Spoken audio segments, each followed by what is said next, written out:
लग जाए घर के काम काज में। भाभी इंटर के परीक्षा में सिर्फ 1 महीना ही दे रहा, मुझे एग्जाम की तैयारी कर लेने दो। आता है कि मैं अच्छी तरह पास हो जाऊंगी। मुझे परीक्षा दे लेने दो भाभी। मुझे इतने दिनों की तारीख क्यों बर्बाद होने दे रही हो भाभी? मुझे भाभी 1 महीने और पढ़ लेने दो।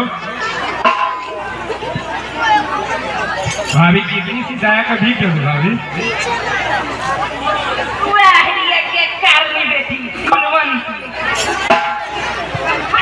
सामने से अभी बड़ी ऊंची ऊंची बातें बघा रही थी।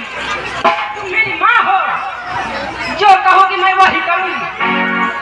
मैं तो डर गई।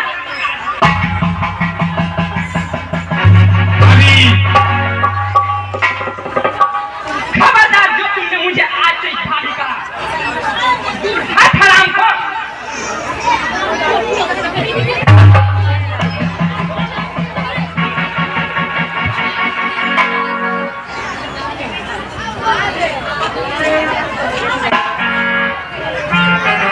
भैया मुझे माफ कर दो, भैया मुझे माफ कर दो।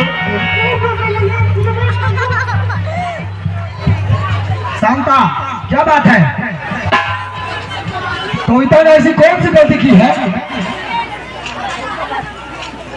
मुझे माफ कर दो भैया, मुझे माफ कर दो। मुझसे गलती हो गई। मैंने मान लिया भाभी को कुछ बुरा बोल दिया। झूठ, बिल्कुल झूठ। कविता ऐसी गलती कोई कर ही नहीं सकती है। कभी इसने आंख उठाकर भाभी से बात ही नहीं की, तो मैं कैसे मान लूं कि अभी इसने गलती की होगी? मैं तो ये बात कल्पना कर ही नहीं सकता कि ये तुम्हारे साथ कुछ की है। शांता, बता मुझे, इस तरह तुम अभी रणचंडी का रूप क्यों रखी हो? बताओ, इस नदी जान ने तुम्हारा क्या बिगाड़ा है जो इसे तुम्हें झाड़ू से मारा है?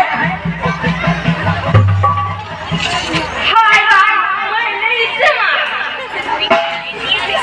हाँ, तुमने इस मारा है।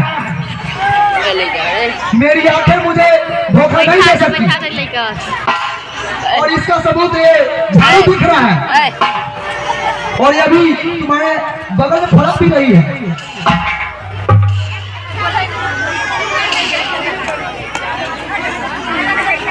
नहीं भैया, गलती मुझसे हो गई। मैं तो इनके भाभी की ममता भरी बातों में आ गई। मैं तो इनकी आज्ञा नहीं मान पाई। क्या आज्ञा थी शांता की? इन्होंने मुझे कपड़े धोने के लिए कहा था, घर की काम करने के लिए बोला था। तुम पागल तो नहीं हो गई हो?